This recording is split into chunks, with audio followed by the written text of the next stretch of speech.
Hello, and thank you for joining SC State University 1890 Research and Extension. We're so glad that you have tuned in to watch Elevate Leadership Podcast. I'm Elizabeth Mosley Hawkins, Director of Marketing and Communications, and each month I have the pleasure of talking to industry and business leaders and entrepreneurs to find out their perspective on leadership so we can help each of you become the best leader that you can be, forward thinking and innovative. That's our whole purpose for this podcast. Now, at 1890 Research and Extension, we provide public service programs and activities on behalf of SC State and conduct problem-solving research to address issues impacting South Carolinians.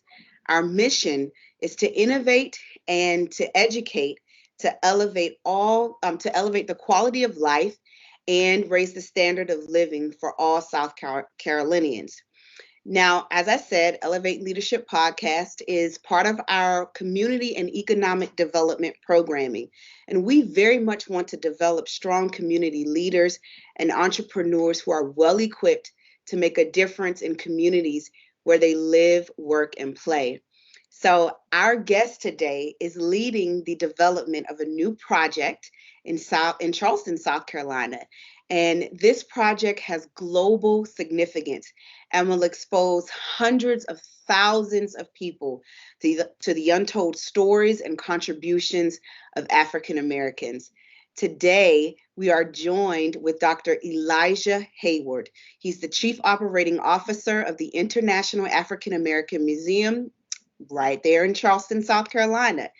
And it's almost, and when I was doing a little bit of research, it just seems like, Dr. Heyward's life experiences have prepared him for this job. He's a fellow HBCU graduate. He earned his bachelor's degree from Hampton University, a PhD in American Studies from UNC Chapel Hill, and he is a graduate of Yale Divinity. His research interests include African American history, popular culture, religion, and contemporary Gullah Geechee culture. And since 2018, Dr. Heyward has served as COO of the International African American Museum. Dr. Heyward, it seems like you have such a cool job that just has a profound significance.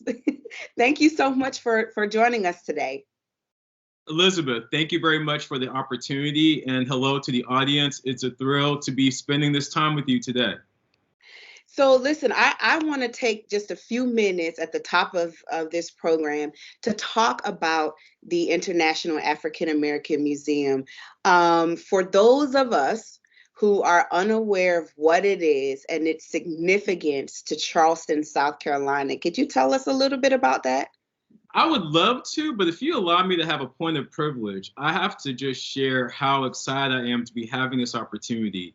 For one, thank you for seeing value in our institution and what I can offer as a representative of our institution and our CEO, Dr. Tanya Matthews, in this very moment.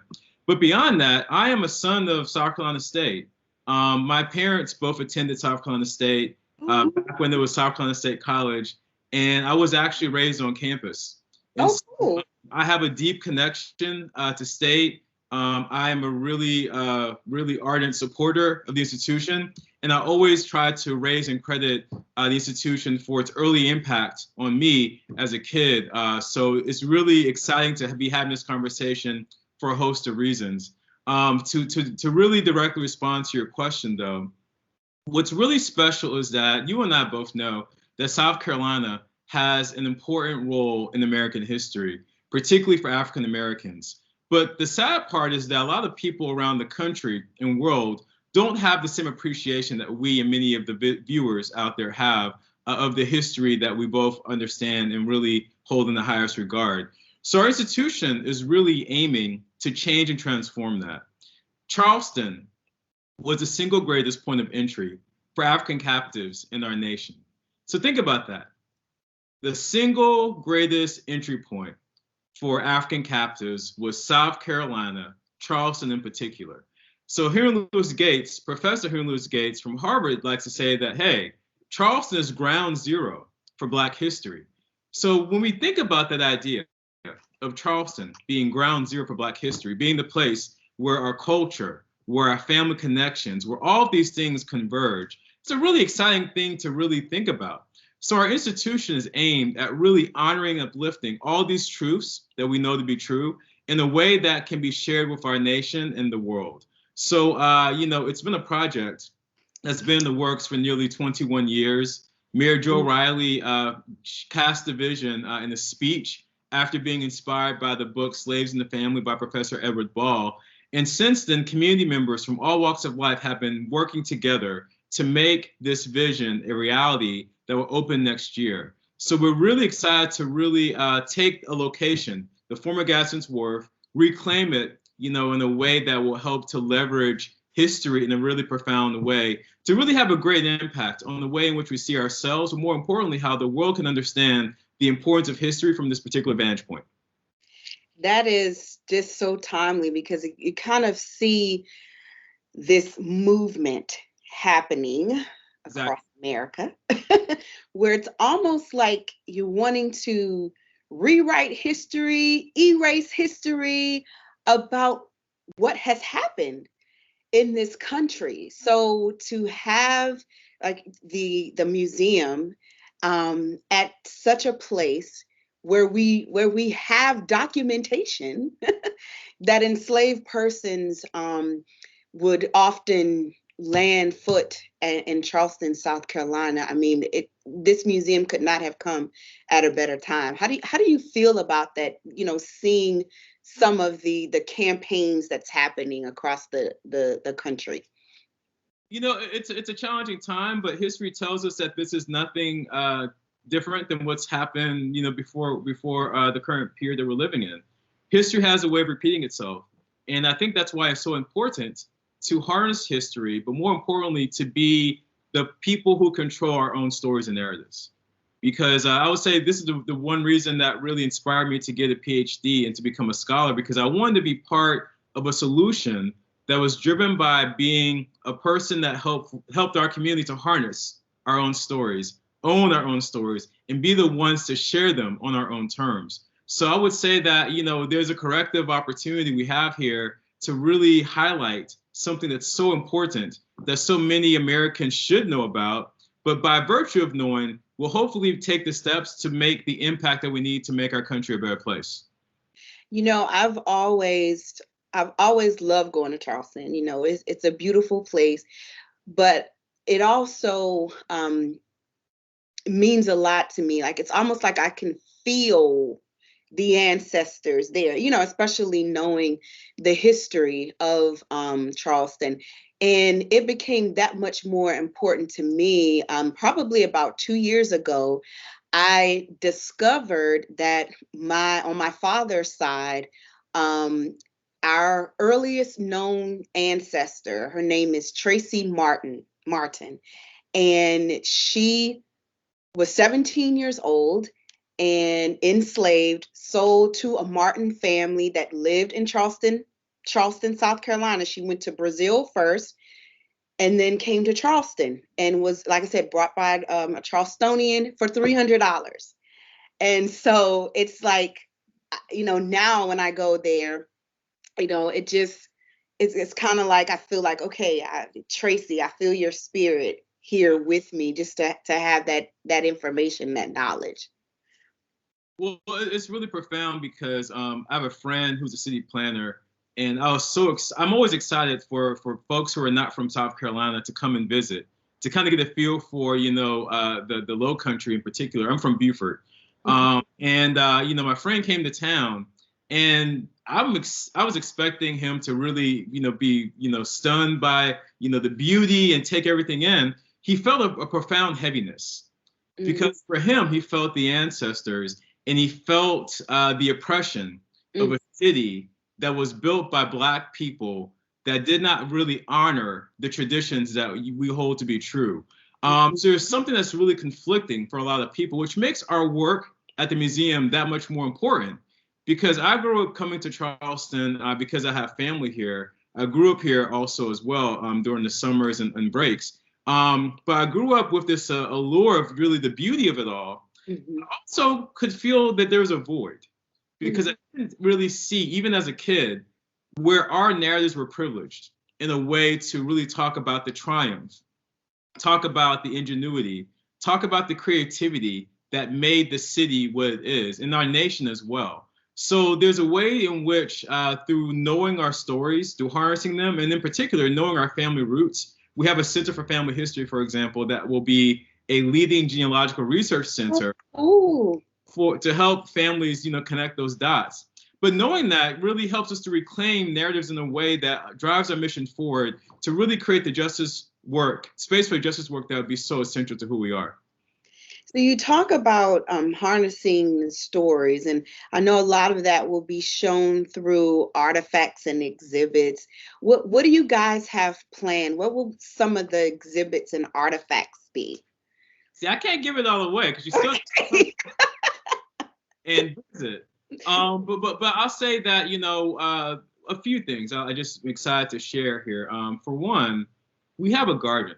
We'll say there are three pillars to our visitor experience. There's the museum itself, there's an African Ancestors Memorial Garden, and there's our Center for Family History, which is a genealogical research center that I mentioned. So the gardens are pretty profound. They're designed by a gentleman named Walter Hood, who is an African-American landscape architect based in California. He's done projects all over the world, and he's doing a really amazing job of reimagining the garden space for our institution. You have to think back, centuries ago, this is where many of our ancestors took steps, their first steps in America. This is where people died, but also a place that we are reinterpreting from the vantage point of agency. So he's using plant life, vegetation, as a connection point to West Africa. He's using memorials as a place to complicate, how we grieve, how we process, but also how we celebrate. And I think the best way I can think about this is just growing up. I don't know about you, but we always had a family reunion. Mm-hmm. And the family reunion would have a banquet. And the banquet would begin with, a program that was very reverential. You have a prayer, you have a speaker. It's very, we look into God. Mm-hmm. And we eat, and the DJ would come out, and we dance. Yes. So in the same space, we're praising, but we're also celebrating. Mm-hmm. And I think our experience as Black people has always been complex because we've had to fashion joy in the most traumatic spaces.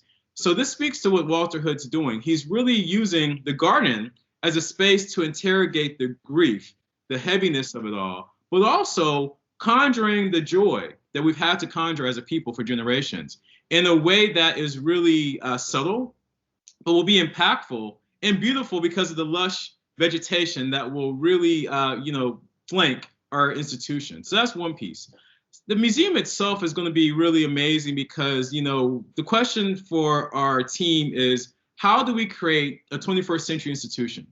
What's the next wave of the museum experience going to be? So yes, we have to have objects. We want to honor the work of Dave the Potter, someone who used his artistic practice as a form of resistance by signing his name. We want to show, links to the past in our state, like Althea Gibson, who we're going to be showing her collection, her Wimbledon trophies and her tennis racket and all the above. We want to honor, traditions from my own cultural heritage, the Gullah Geechee people, through a praise house in Bateau. Ours will be, featuring the work of Mr. Samuel Moutry from St. Helena Island, South Carolina.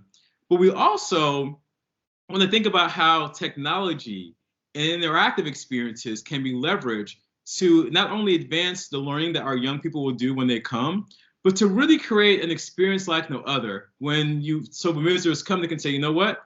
I have not seen anything like this anywhere in the world. So it's really going to be an exciting experience. And I just round out, this part of the conversation by talking about our Center for Family History, which will be a place where visitors can walk in and benefit from the expertise of not only staff, but technology powered by kiosks that will help to demystify the oftentimes cumbersome process of genealogical research. And that's something that I think is really key, because you come to the museum, you're moved by the gardens, you come up to the actual museum itself, you're excited by the interactives and the objects, but then you walk away with something very deeply personal to put everything into context for you and your family. And for us, we want to have as robust and impactful of an experience as possible. Oh my gosh, I love that. It does seem so exciting, and just listening to you talk, what I'm excited for is the our youth who participate in our programs, because I know without a doubt you can expect 1890 Research and Extension to bring its 4-H youth development programs to the museum. And I think it's just going to be a wonderful experience for them, and just to open their minds to. And that's really, really key. You know, I mean, one of the things that drives me towards this work is the future, and the idea that if a young person can come to our institution and see a reflection of themselves that they can be empowered by, but more importantly, see their future, to see how we were able to make it through hardships, see how we were able to leverage our ingenuity towards entrepreneurship and justice work. All this stuff I think is going to be so impactful, because it transforms us from just being people that things have been done to being agents of change that can harness our own futures towards justice. And to me, that's really at the root of everything we do. I love that. Love that very much. Thank you. So I want to get into a little bit about your thoughts on leadership, but first let's kind of start from the beginning. How did you get interested in the cultural arts space? Well, that's a good question. I have two amazing parents, Bruno Heyward and Elijah Heyward, very proud Bulldogs. And I would say that a lot of it maybe starts with South Carolina State in a way, because, you know, we definitely grew up in a town that had rich cultural history and outputs and identity. But I think that South Carolina State transformed my parents in allowing them to see how their own lived experience in Beaufort connected to the larger landscape of Black identity from the global context, and how that then can be used in service to their community. So I just love the fact that my parents went to state, brought us with them, then came back to Beaufort and set in roots and really became active in community groups and different forms of grassroots activism in a way that modeled for my sister and me how we have a responsibility to give back. So I think that my parents' exposure to the importance of community, the importance of being a part of something bigger than yourself, and the importance of giving back gave me an early indication of just this being a responsibility I wanted to live into, but also understanding, you know, who I am. You know, I think that being Black in America has been a pejorative for generations. You know, we've had to fight against stereotypes of how we've been categorized beyond categorizing ourselves. And so there's something beautiful about having the opportunity, by virtue of my parents and the community that they surround us around, of seeing the beauty, of seeing all the things that are amazing, that say, hey, you're linked to this amazing continent called Africa, you know, and there are kings and queens there. You know, this is where, you know, geometry and math will originate. This is where all these artistic outputs. And by the way, the very food that your grandmother's cooking, the very artistic practices that your grandfather's engaged in, connects you to a great diaspora of people around the world who share this identity. That's a profound thing to be exposed to as a kid. So I think understanding that, appreciating that, and more so seeing how it shows up in cultural life in different spaces, from museums to educational institutions and beyond, became something that really excited me. So I would say that's like the early spark that kind of was lit for me. Great. So tell me, in your role as COO, what do you consider to be your roles and responsibilities at the museum? So I want to first begin by just acknowledging our team. I am one person of many that is committed to the mission of the museum. And the work that we do would not be possible without the team being as amazing as they are. So I always want to acknowledge the team and just say how grateful I am for them. My role as Chief Operating Officer can be summarized by running the business operations at the museum.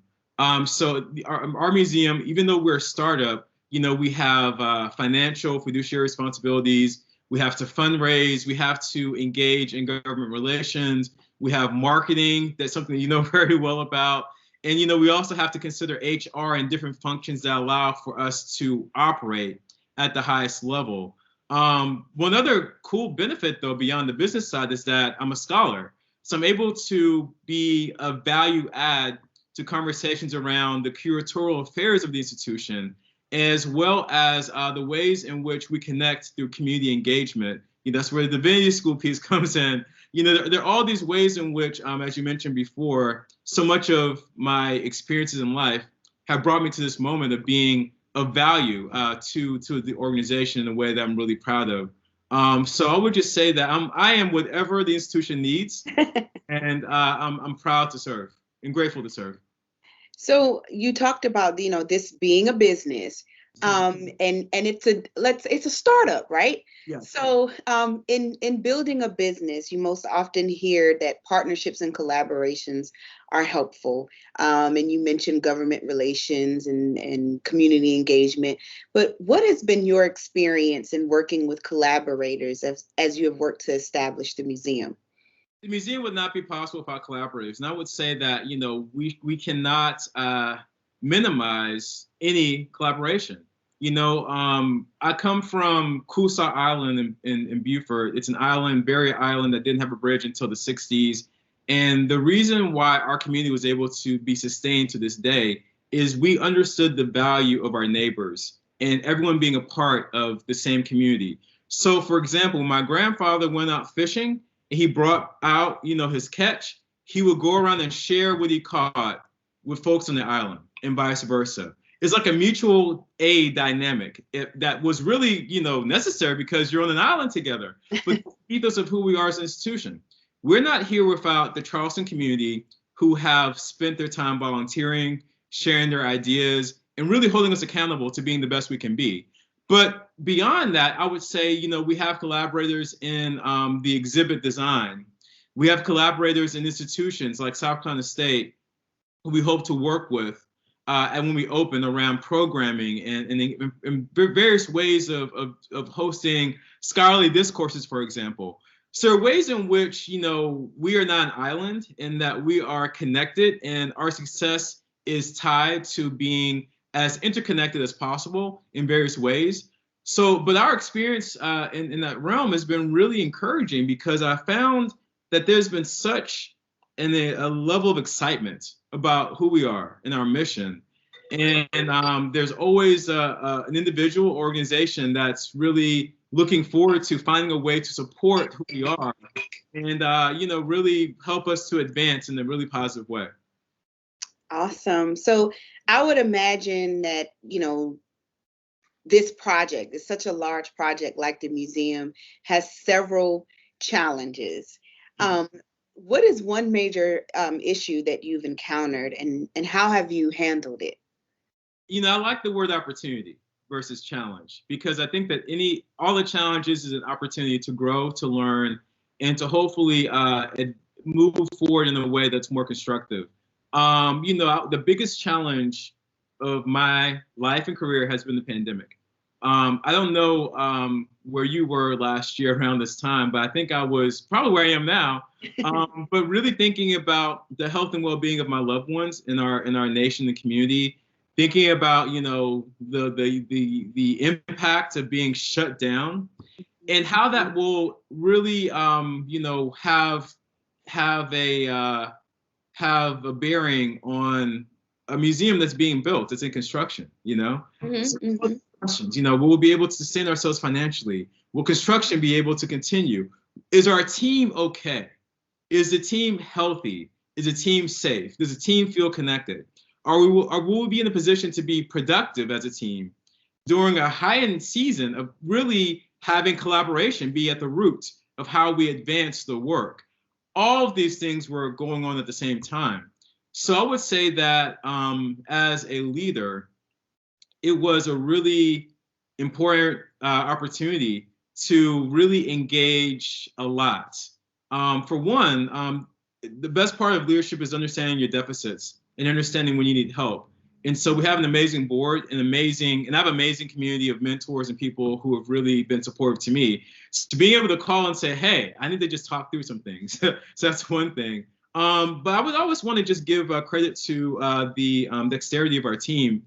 We went to virtual. We figured out Zoom. We figured out how to collaborate in the stratosphere of not being in person.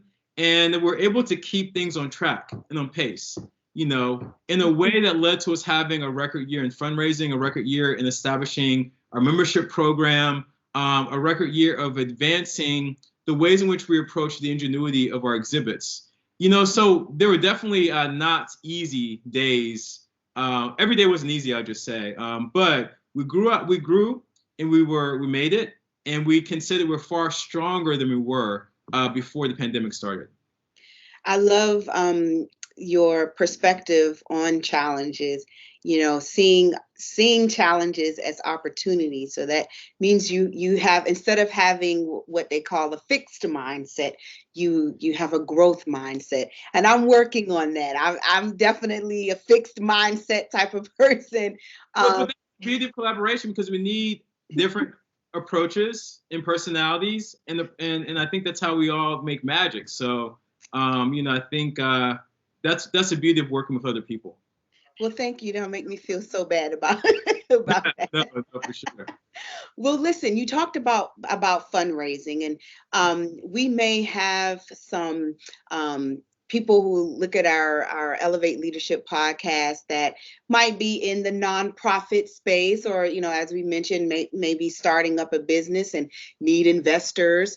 What is your approach to fundraising, and how would you, define success in that space? So success in fundraising is any person aligning with a vision that they feel they want to invest in. And that investment could be their time, it can be their resources, it can be their prayers and hopes. But that connection point is success. My fundraising instructors earliest were my grandparents. My grandfather was a deacon at our church, and they had an annual deacon contest where the deacons would raise money. And year after year, my grandfather raised the most money. And I learned from him, the importance of the ask. He was not afraid to ask for money, but also that my grandfather did not wait until the deacon contest to be engaged with his, his pool of supporters. He had a relationship, and he was able to get their support because he had a relationship that was 365 versus just one day of the year. So I learned that from him, and his humility and his commitment to the mission of the church being where he wanted to invest his time. My grandmother, on the other hand, was a church secretary. And I should call their names, Annie Ruth Smalls and Ben Smalls. My grandmother was the church secretary, and she, started this program called the 66 Books of the Bible. And essentially, every person or family would own a book, and they would come prepared to give $66 or more to raise, money. I would say over the years, she's raised more than $100,000 for our church, easily. And this is her program that she brought. But through them, I see a few things. I see the commitment to something bigger than them. I see service. I see ingenuity, but I also see the community relationship piece. And I have to also, raise the name of my paternal grandmother, Intl Heyward, who had the same dynamic in her church. So I would say that the magic of fundraising is the relationships, but also, in my opinion, the sincerity of being committed to something larger than yourself that you can share and hopefully use to inspire people to action. And that action, will likely, hopefully be volunteering, lending resources. But, as my grandparents showed, it's about really seeing the vision as being far greater than the moment that you're living in. I love that. For those individuals who are considering to own or operate a business in the cultural arts space, what nuances should they be aware of? Ooh, you have very good questions, Elizabeth. Wow, this is interesting. Because I traverse art, history, all this is kind of part of my background and interest. Um, hmm. It's a really good question.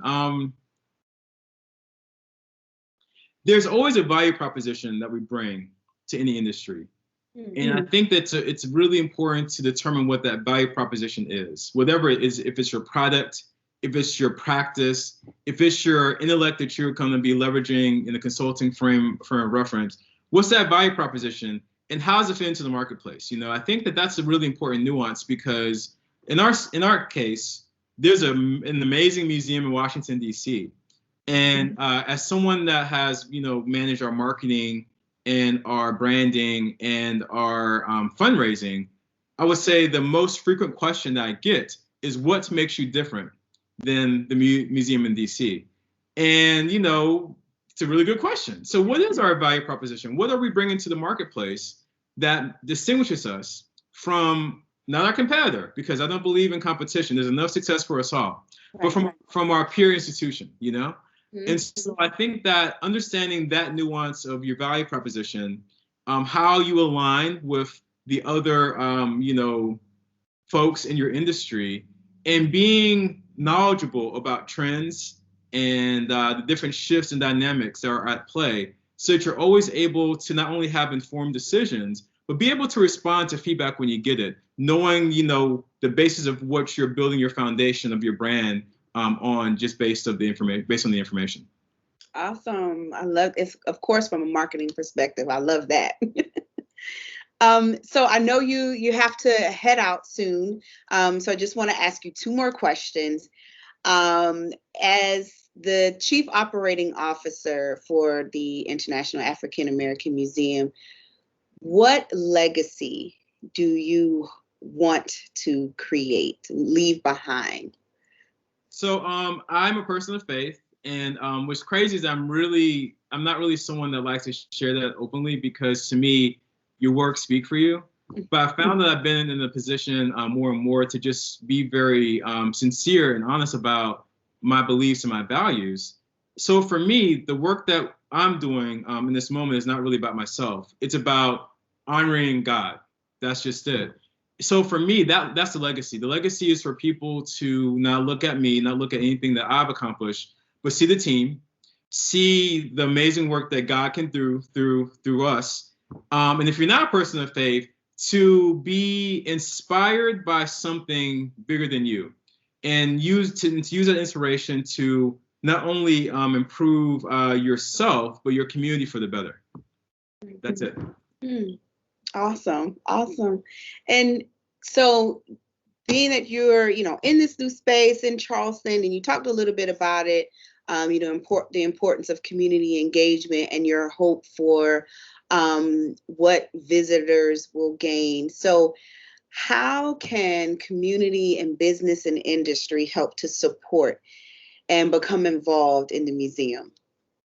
Well, you know, that's a good question. I would say to follow our journey. You know, we're on Twitter, we're on Instagram, we're on Facebook. Sign up, follow us, you know, follow our journey. I would say, you know, we take every prayer, every well wish you have, because this is really a community effort, a collaborative effort. But also think about investing in us. You know, we have a membership program that starts at $25. And I think that it's easy to kind of minimize what that means. But you look at the Obama administration, you know, we raised so much money from those $5 and those. Yes. So it's the same thing. You know, when we open next year, it will be because of the individuals who invested $25 or more or less, all pulling our resources, because I'm a donor myself, all pulling our resources to make this happen. So I would just say to consider investing in us, because we need the support, we need the well wishes, and we need the ingenuity and creativity of your presence when we open to come back and support and buy tickets and sponsor tickets for your church and to make sure you make the pilgrimage there. I mean, to really uplift our institution, because what's going to make us impactful is having the energy and spirit of presence and investment. We're not, you know, building this to give to Charleston. No, this is our institution. Mm-hmm. So we want to have that stake and ownership that I think is so key given how we started this conversation. Well, Dr. Elijah Heyward, I thank you so much for taking time to talk to us on Elevate Leadership Podcast. We're going to be neighbors. SC State 1890 will be in permanently in the Charleston area, 35 Lee Street. And as I've said, and you've also mentioned this too, we definitely want to partner with the museum, have our students to come there and just, take in that rich history and culture that you guys are working so diligently on. And I thank you so much too for sharing with our viewers about leadership in the cultural arts space. My sister is in the tourism industry, and we often talk about the different trends that are happening. And of course, tourism is a big deal in South Carolina, and lots of people come to Charleston. And I know for a doubt that they will visit the International African American Museum. Excellent. Well, Elizabeth, looking forward to having you as a neighbor. Thank you again for this opportunity for the museum. And we're just thrilled to be able to share our important work and invite everyone listening along for the journey. So thank you, and wonderful work you're doing. This is a really great service to our community. So thank you. Thank you again. Thank you so much. And thank you for watching Elevate Leadership Podcast, powered by South Carolina State University's 1890 Research and Extension. You can find us every month. Each video premieres on our YouTube channel at SC State 1896. And then if you just can't get enough of Elevate Leadership Podcast, you can find us on any streaming service. Thank you again, and we'll look forward to you joining us next month.